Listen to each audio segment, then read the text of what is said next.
slightly behind Davis in his recovery and is on track to be back in the lineup in 3 weeks. LeBron's so lucky. The last 2 years, he got, not lucky, but a pandemic gave him a 4.5-month sabbatical.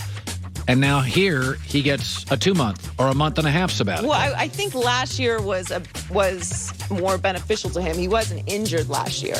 That's what also the thing that played a role with Anthony Davis. Both of them are injured, and that's why they're out. So I don't look at it as a sabbatical. I do think LeBron is getting a little bit of rest on the rest of his body. But he is still recovering from an injury, and that's why he's not out there. They're 12-13 since Davis went out. They're 33-20 and 5th in the West. If it takes 3 full weeks for LeBron to return, the Lakers would have 8 games remaining in the regular season with both LeBron and AD. Perfect. Now, the Lakers, not similar to the Nets because they haven't had that time to build chemistry. The Lakers and AD had. So this part, only having 8 games to get back in basketball shape is more what I'm concerned about for AD than LeBron. Yeah. But they already had the chemistry going, so they don't have to establish their chemistry's fine. Whereas the Nets not playing together is more concerning. Yeah, the big 3 for the Nets have played together in 7 total games. Last year for the Clippers, it was 13, and they were a mess chemistry-wise. You can't solve your issues in the playoffs. It's just, I'm sorry, it's just the best coaching, the best assistants, the best players. And you have teams game planning for you specifically every for night. 2 weeks. Yep. They'll find your hole very quickly. Enjoy the news. Well, that's the news. And thanks for stopping by. The Herd Line That was always News. what Frank Vogel did against LeBron in Miami. Frank knew, keep Roy Hibbert in the middle, force LeBron. When he loses confidence in his jumper, you're no freebies at the basket. You have to shoot your way out. And that's been LeBron's, little bit of a liability is that he will lose confidence occasionally. Hasn't done it in a while, his jumper. And Vogel's like, good, we're not giving you any freebies at the basket. So they try to move Chris Bosh out to shoot more offense, to pull Hibbert out. So if LeBron lost confidence, he wouldn't gain it 4 or 5 dunks.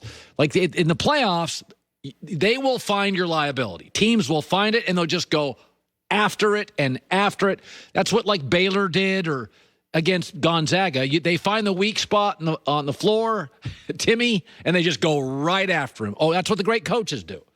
All right, my mock draft. I'm the general manager of every team drafting in the top 10. What would I do? I don't care I'm not trying to make a draft that looks like what I think it will be. It's what I would do next. Hustler Turf, one of the largest manufacturers of zero-turn lawnmowers in America. They actually started it, the zero-turn mower industry, 50 years ago. They developed the first ever twin-lever zero-turn lawnmower. Today, their Raptor, the Hustler Raptor is their most popular, completely redesigned with new features, like a wider operator platform, more room for you to sit, more comfort. A big bite rear tires provides better traction. A one-piece 11-gauge steel frame, built like a tank, handles the worst conditions. So what I want to emphasize today, if you want a new 2021 Hustler Raptor, you need to be contacting your local Hustler dealer. Define your local. Julius Erving is not a big fan of the way that Brooklyn has built their team this season. They load up, man. They call it buying a championship. Lakers are known for doing that, too. They're just trying to buy a championship, man. They're getting all these pieces. They don't know at the end of the season what it's going to look like or what it's going to feel like, but they're going to be formidable. Well, I think you got to, good players cost money. If you want Damian Lillard, you probably have to spend a lot of money to get him from Portland. And that's the reality of it. It looks that way. You have a lot of big names on both of these squads, as he's talking about the Lakers and the Nets, although he's specifically talking about the Nets. I don't think you can buy a championship, though. I mean, we've seen teams put together lots of big names before.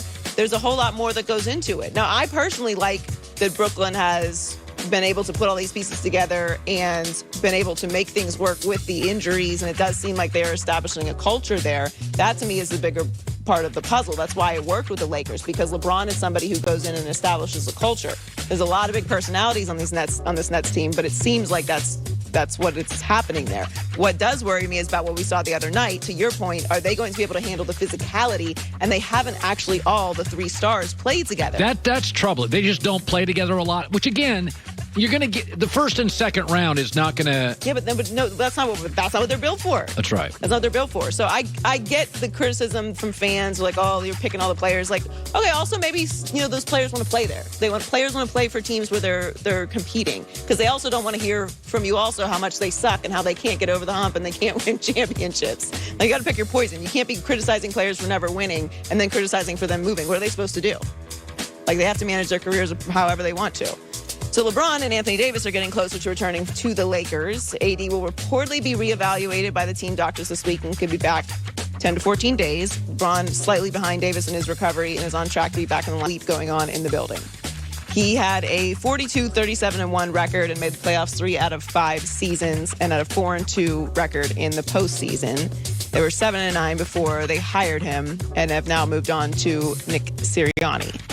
Who's going to be a disaster? I'll just say it right now. Not rooting against him. Philadelphia's going to be a mess. I don't root against anybody, but I wasn't impressed. So I'll say that's I guess the nice way to say how that press conference went. I don't get it. I don't understand it. I never understand it. We talk about it all the time. I don't get it. Delegate to people who know what they're doing and let them do their job. Why do you have time to have a meeting every Tuesday with your head coach? You're not the head coach. You're the GM and you're the owner.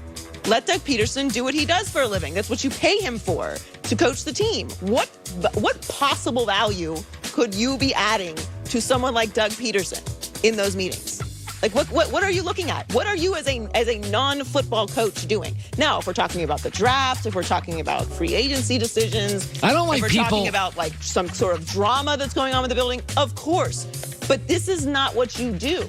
Well, first of all, I had a boss like that once at the other place.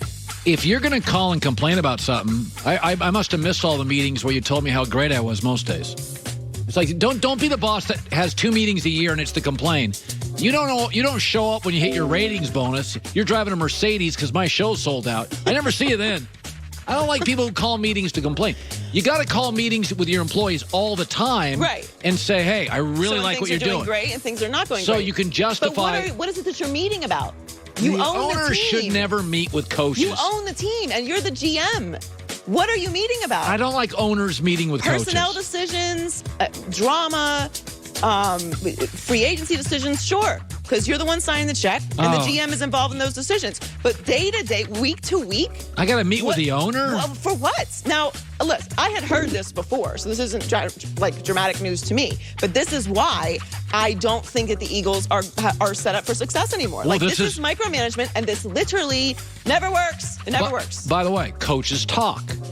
So Peterson has told everybody this. That's why they settled for Nick Sirianni. Nobody wanted to coach there because Peterson has polluted the waters and told everybody, you got to meet with the owner every Tuesday and get ridiculed. Who would want that job? Who has options in life? Hire people who know what they're doing and get out of the way. Let them do their job. Set up the organization with a good culture, standards, respect, efficiency, give people the tools they need to be successful.